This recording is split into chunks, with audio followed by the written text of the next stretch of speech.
Alright, this is the 11th war of Season 7 for 4 Loki. We are facing off against the Alliance Goku. There was quite the disparity in war rating between our alliance and these guys, which is pretty unfortunate. These guys were pretty high in Platinum 1 at the time of this war. I'd prefer we match alliances of similar rating. But this is the card we were dealt. I mean, I think we were in matchmaking for about an hour, and this was, just a couple hours after matchmaking goes up. So it's not like we matched real late in the day or anything, but these guys were real good sports about the war. I'll be on Path 5, like usual. This first node 10, was a 6-star Red Hulk. Nothing too bad for OGV, just keep the power controlled, easy fight. I sped up a lot of the footage of this war because I believe I have 8 fights in this war. So yeah, it would have been like 17, 18 minute video or something. As it is, it's still going to be pretty long, I believe. But next up, Node 16, the Power Reserve Unblockable L1. Cosmic, unduped with charges. Ended up being a champion. You're going to see in this fight. I'm like playing around, just baiting out the specials, trying to wait for his Primal Fury to go up to activate my special 3, and he's not going to have his Primal Fury because that comes with his duped ability, which in the moment I totally forgot about. So I'm kind of just waiting around for it to trigger throughout the fight at times, and then at some point late in this fight I realized, like, oh yeah, like he's not gonna have that ability. Like, I just need to go when he has his Furies up. I think right here maybe I realized. No, I think even this goes by. Yeah. So yeah, I mean, it's an easy fight and it could have been ended quicker, but yeah, right here finally I realized, because when he has 2 Furies is when he should trigger his Primal Fury, I believe, when he's duped. So when he had the 3 before and it didn't trigger, that was kind of what gave me pause. But in the end, easy fight. Nothing too bad about that, really. Just forgot that he needed his Sig ability to be activating the Unstoppables with the Primal Fury. And next we have the Node 23 Masochism node. This ends up being a rank 4 mutant. Oh yeah, this is an Omega Red. I kind of forget what some of these fights were with Super Bowl weekend. Just really hadn't had time to put this together. So yeah, Omega Red here. Not a bad fight for OG Vision. His spore count is like the timing for them to be placed on robots is significantly reduced. So I mean, I can just kind of hang in here and go at them and not worry about the spores all that much. You see, I was pretty aggressive in this fight. I don't know, just wanted to get through it, I guess. Had him in the corner locks and hit some stand-up intercepts, but yeah, nothing bad about this fight. Pretty easy for OG Vision. Only a rank 4 champ, so he can get it down pretty quick. But yeah, that was the Node 23 Masochism, rank 4 Omega Red. Now next up is Node 29 and a rank 5 Killmonger. Surprise, surprise.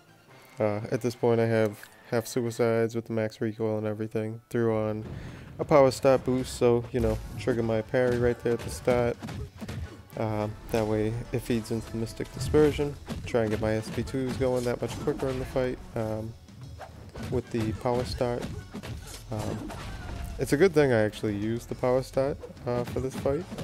Spoiler alert, I do get through it, but yeah, this fight was pretty drawn out even for having a power start. You see, some of the times where I'm trying to do the back out to light attack counter his medium dash attacks, he's kind of a little passive. He's very hesitant to come in. Sometimes he backs off and gets hesitant, and it just was kind of throwing me off a bit.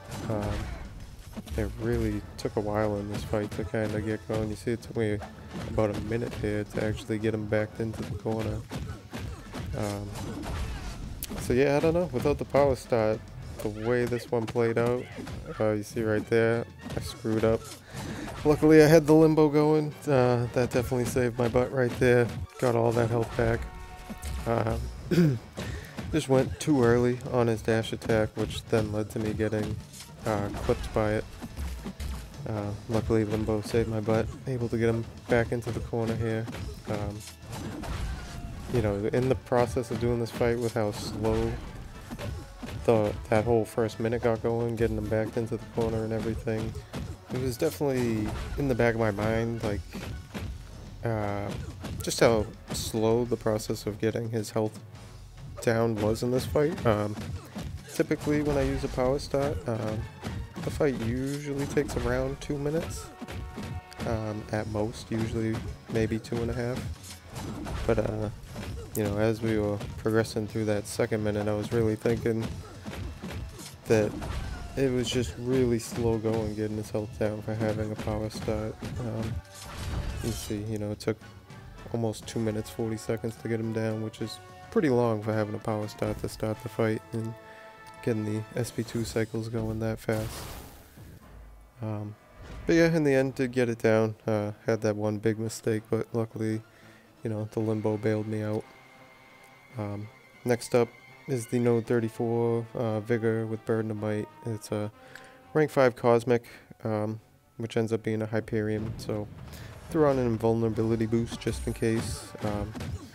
We've actually had a fairly quick succession of these hitting the store, and I had some invulnerability boosts and like combat regens and overflows, so you know, we found out that we're gonna have a week without wars as well as a week off season before the next season starts, so just have to use up these invulnerability boosts and combat regens. I got an overflow. You know, even if I didn't have them in overflow, I'd probably use the invulnerability for Hyperion here just in case, you know, just to play it safe. But yeah, rambled through that whole fight, but nothing too bad there. Rank 5 Hyperion, you know, with magic. As long as he's pretty free with his specials, doesn't get stingy, you know, it's really nothing that bad. But next up, the Node 36 Stun Immune Bleed Node with Rolling Thunder and Breakthrough is a 6-star science and winds up being a void. Threw on the combat regen, you know, just because I got them in overflow right now, so gotta use them up. Yeah, if you've watched my vids, you've seen me take on Void here a number of times. I don't really play around the 10-hit mechanic that much. Just gonna work on baiting the heavies, interrupting the heavy, and just, you know, freely play into the fight with attacking as much as I can, keeping his power burned, and just not really worrying about the debuffs in general. You know, if I were to mess up in the fight at all, then not worrying about those debuffs could prove problematic. But I don't find Void very difficult. It's a very easy fight for OG Vision, so you know, as long as there's no mishaps in the fight, it really doesn't matter if I'm, you know, getting chipped away a little bit here and there by the debuffs being placed on me. Yeah, it'll cost a potion or two, but in the end, it's really not that big a deal.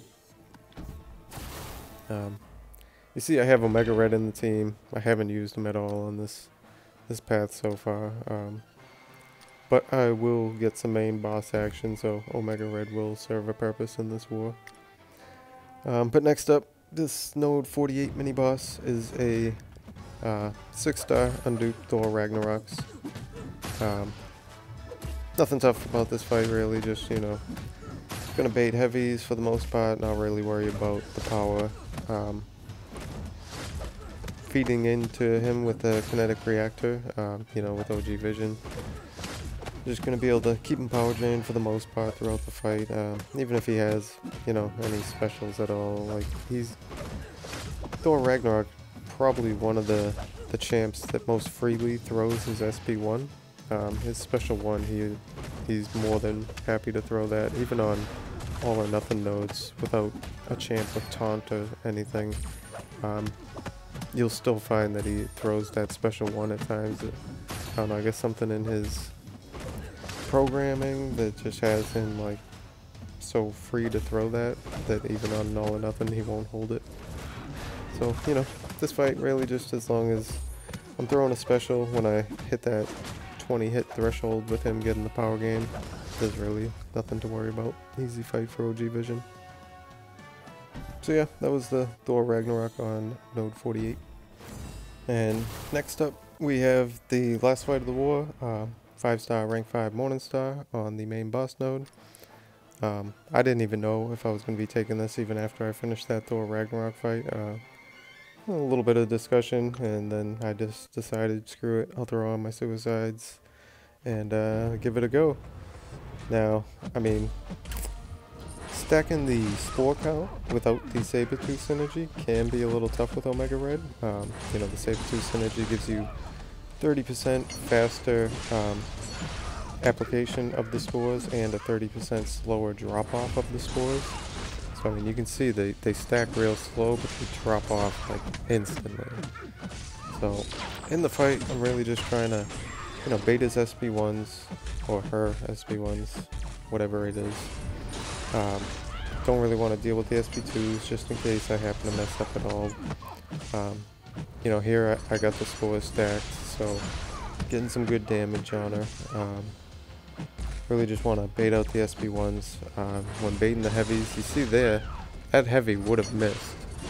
And she actually jumped into the second part of it, so baiting her heavy and countering with Omega's heavy is really reliable, but there seems to be some form of combo where when you dash out of it, it's not necessarily reliable. It happened to me in one of my last vids that I fought her on the boss node as well, where heavy had missed. I think it's when she just does a 2-hit combo and goes into her heavy. It seems, I think, on the 2-hit that when you dash out of it, the spacing isn't right for countering with Omega's heavy. Not 100% on that, but just in quick viewing of it, it seems like maybe that's where it's occurring. Because everything else, it seems to be very reliable. But yeah, just, you know, baiting them SB1s, baiting the heavies, countering the heavies, whether it be with a combo or with my own heavy. In the end, you know, because of her constantly applying bleeds on Omega Red and constantly having the death field up the whole fight, Omega Red really one of the best counters to Morningstar, so this wasn't a bad fight, just a little hard to hold the spore count on her at times, but in the end, got it down. We did end up winning this war against Goku. You see here, there's a pretty high difference in the death count. We actually had a disconnect as well, so, you know, hats off to my alliance. They did a great job clearing. We had one that shouldn't even been on the board. But shout out to these guys. You know, they were great sports about this war, and in actuality, that death count is very deceiving from what the war was like. They had a low death count throughout the vast majority of this war.